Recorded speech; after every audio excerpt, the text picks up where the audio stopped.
हूँ कि आप सब खैरियत से होंगे। आज के दिन हम पढ़ेंगे लीनियर सर्च के बारे में, ठीक है। और लीनियर सर्च मतलब हम लोग क्या कर रहे हैं कि एरे के टॉपिक्स को आगे फर्दर स्टडी आउट कर रहे हैं। तो उसके अंदर क्या है कि हम एरे के अंदर एलिमेंट को फाइंड आउट करना चाह रहे हैं कि क्या ये एलिमेंट इसके अंदर मौजूद है या नहीं है, ठीक है। दूसरे अल्फाज के अंदर हम उसमें सर्च करना चाह रहे हैं, किसी भी एरे के अंदर जो है वो वैल्यू सर्च करना चाह रहे हैं। तो वैल्यू सर्च करने के हमारे पास दो मेथड्स होते हैं, एक लीनियर सर्च, दूसरा बाइनरी सर्च। तो आज के इस लेक्चर के अंदर हम लोग लीनियर सर्च को स्टडी करेंगे और इससे नेक्स्ट लेक्चर के अंदर जो है वो हम बाइनरी सर्च को स्टडी करेंगे। तो लीनियर सर्च हम आज के जो क्लास है उसके अंदर देखेंगे कि इंटीजर टाइप एरे के अंदर हम वैल्यू कैसे सर्च कर सकते हैं। इसी तरह दूसरा हम देखेंगे कि स्ट्रिंग टाइप एरे के अंदर हम वैल्यू किस तरीके से सर्च आउट कर सकते हैं। तो सबसे पहले तो हम एक एरे बना लेते हैं। एरे बनाने के लिए सबसे पहले हम लोग जो है वो डेटा टाइप डिफ़ाइन करते हैं, उसके बाद स्क्वायर ब्रैकेट, ठीक है, जिसको हम एरे के ब्रैकेट्स भी जो है वो बोलते हैं प्रोग्रामिंग अल्फाज में। तो उसका एक नाम रख देते हैं ARR इक्वल टू। अब वैल्यू हम यहीं पे ही इनिशियलाइज़ कर रहे हैं, ना यूज़र से इनपुट ले रहे हैं ना वो कर रहे हैं, यहीं पे इनिशियलाइज़ कर रहे हैं, क्योंकि हमारा मेन मकसद है कि हमें जो है वो लीनियर सर्च समझ आ जाए, ठीक है। तो मैं वैल्यू रख देता हूँ 10, 30, 40, 50, 60, 70, ठीक है। अच्छा, ये हमने क्या कर लिया है, वैल्यू रख ली। अब आपको पता है कि एरे जो है कहाँ से स्टार्ट होता है, 0 से स्टार्ट होता है, और 0 से स्टार्ट होगा और कहाँ तक जाएगा, n नंबर तक, जो हम अमूमन कैसे फाइंड करते हैं, ARR डॉट लेंथ के थ्रू हमें पता चल जाता है कि इस एरे की लेंथ क्या है टोटल, ठीक है।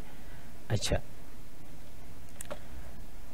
लेकिन अभी जो एरे है उसकी लेंथ क्या है, 6 है, लेकिन ये 0 से लेके कहाँ तक जाएगा, 5 तक। मतलब यहाँ पे इसका इंडेक्स होगा 0, 1, 2, 3, 4 एंड देन 5, और टोटल जो लेंथ होगी उसकी क्या होगी, 6 होगी, ठीक है। टोटल जो लेंथ होगी इस एरे की वो क्या होगी, 6 होगी। अच्छा, ठीक है। तो सबसे पहले हम देख लेते हैं कि कौन से एलिमेंट को हम लोग फाइंड आउट करना चाह रहे हैं। वो हम यूज़र से भी ले सकते हैं। यहाँ पे हम डायरेक्टली डिफ़ाइन कर देते हैं कि जो आइटम है वो हम देखना चाह रहे हैं 50, ठीक है। 50 एलिमेंट को हम इस एरे में से सर्च करना चाह रहे हैं। तो सबसे पहले हम क्या करेंगे, एक फॉर लूप का यूज़ करेंगे, ठीक है, क्योंकि एरे को जब भी हम प्रिंट करवा रहे होते हैं, ट्राइवर्स करवा रहे होते हैं, सर्ट करवा रहे होते हैं, तो सबसे पहले क्योंकि हमें पता है कि कोई एक एलिमेंट नहीं है, इसके अंदर जो है वो एक से ज़्यादा एलिमेंट है, तो इसके लिए हम जो है वो लूप का यूज़ करेंगे। अब देखो, हमें पता है कि लूप कहाँ से स्टार्ट होगा, क्योंकि इंडेक्स जो है वो एरे का 0 से स्टार्ट होता है, तो लूप कहाँ से स्टार्ट होगा, 0 से, और कहाँ तक जाएगा, ARR डॉट लेंथ से लेस देन होगा, ठीक है। क्योंकि अगर लेंथ क्या है, 6 है, तो लेस देन क्या है, 5, ठीक है। तो यहाँ पे हम लोग I is less than ARR dot length, और I में हम लोग क्या कर देते हैं, प्लस प्लस, ये क्या करते रहेगा, एक एक वैल्यू जो है वो इसके अंदर इंक्रीमेंट करवाता रहेगा। यहाँ तक समझ आ गई। अच्छा, अब क्योंकि हमें इसकी वैल्यू फाइंड करनी है, तो हम इफ़ की कंडीशन लगाएंगे और जो भी हमारा एरे है उसकी वैल्यू, ठीक है, जो भी हमने क्या लगाया फॉर लूप, तो पहले ARR की वैल्यू क्या होगी 10 होगी, उसके बाद ARR की वैल्यू क्या होगी सेकंड में 30 होगी, फिर 40, फिर 50, फिर 60 एंड देन 70। ओके अच्छा, अब क्योंकि ये लीनियर सर्च है तो इसी वजह से जो है वो क्या करते हैं सीक्वेंशियल देख रहा होता है, पहले इंडेक्स पे देखेगा, दूसरे इंडेक्स पे देखेगा, फिर तीसरे इंडेक्स पे, फिर चौथे इंडेक्स के ऊपर। तो हम क्या कर देते हैं इक्वल टू, अगर आइटम होगा जो एरे की वैल्यू अगर आइटम के बराबर होगी तो हम बोलेंगे कि प्रिंट करवा देते हैं यहाँ पे, ठीक है, हम यहाँ पे क्या करवा देते हैं प्रिंट करवा देते हैं कि आइटम फाउंड,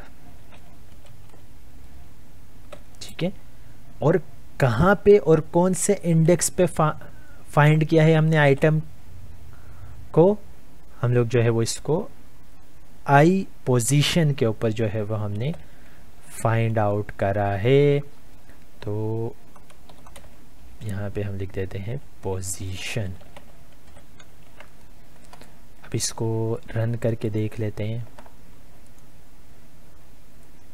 ठीक है, तो कौन से पोजीशन के ऊपर 50 वैल्यू है 0 1 2 3, थर्ड इंडेक्स के ऊपर आइटम पड़ा हुआ है, इसकी पोजीशन जो है वो क्या है थर्ड पोजीशन है। तो इस तरीके से जो है वो हम लोग इस वैल्यू को फाइंड आउट कर सकते हैं, ठीक है। अच्छा, अब अगर मिसाल के तौर पर यहाँ पर मैं पुट कर दूं 80 और आइटम फाउंड ही ना करे तो यहाँ पे तो कुछ भी नहीं आ रहा। तो उसके लिए हम लोग जो है वो एक कंडीशन लगा लेते हैं। वो कंडीशन क्या है कि यहाँ पे हम एक टेम्परेरी वेरिएबल बना लेते हैं और उस टेम्परेरी वेरिएबल की वैल्यू क्या रख देते हैं 0 रख देते हैं, ठीक है। अच्छा, उस टेम्परेरी वेरिएबल की वैल्यू 0 रख देते हैं।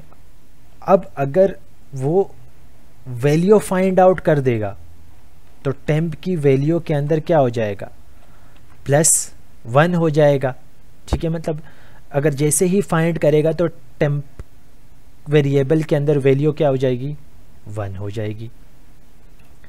तो हम यहाँ पे कंडीशन लगा लेते हैं कि if temp equal to 0, then आप प्रिंट करवा दो कि आइटम नॉट फाउंड।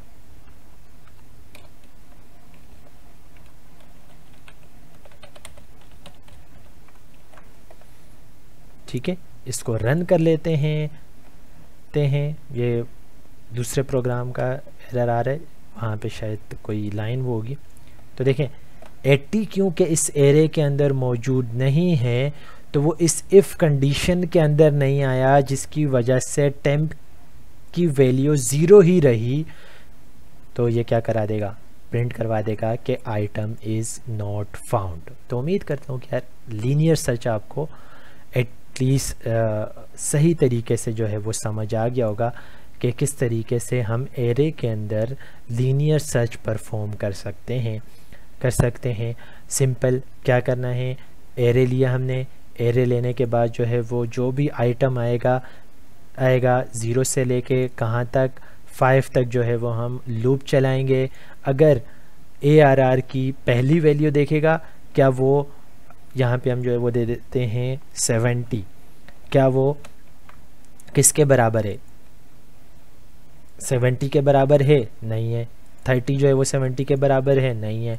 40 70 के बराबर है, नहीं है। है 50-70 के बराबर है, नहीं है। 60-70 के बराबर है, नहीं है।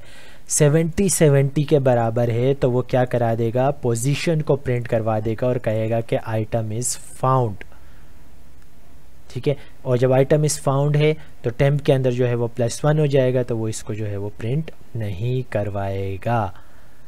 तो उम्मीद करता हूँ कि आपको समझ आ गया होगा कि किस तरीके से हम लीनियर सर्च परफॉर्म कर सकते हैं। पूरा कोड जो है वो मैंने आपको line by line, word by word जो है वो समझा दिया है। तो उम्मीद करता हूँ कि इस वीडियो के बाद आपको लीनियर सर्च बड़ी आसानी के साथ समझ आ जाएगा।